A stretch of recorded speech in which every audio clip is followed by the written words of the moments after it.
In 1876, hunger became a weapon, and the soil of Madras turned into a graveyard.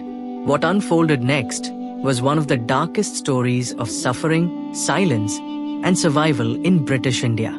The Madras Famine of 1876 to 1878, also called the Great Famine, was not caused by nature alone. True, monsoon failures triggered a drought, but the real devastation came from British apathy and ruthless policies. As crops failed, the British Raj continued to export grain from India to Britain, millions of tons, while locals starved in their own land. Lord Lytton, then Viceroy of India, was more concerned about imperial pride than Indian lives.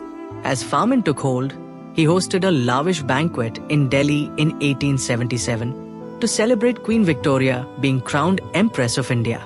Over 60,000 guests were fed rich meats and fine wines over a week of feasting, even as millions in the south were dying from starvation. Relief was slow, minimal, and cold-hearted.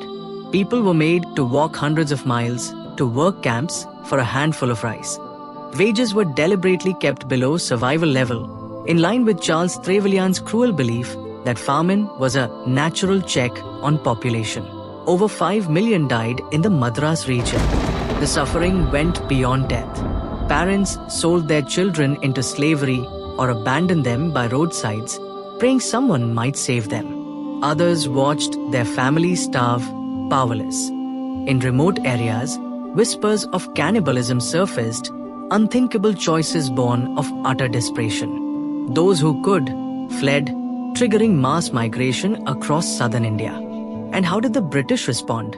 With cold records and tight budgets, Queen Victoria donated a mere £1,000, less than what was spent on a British royal banquet.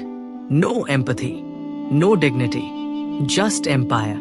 The Madras Famine was not just a tragedy, it was a betrayal. A land bled dry by its rulers, and a people left to feed on hope when even hope had died.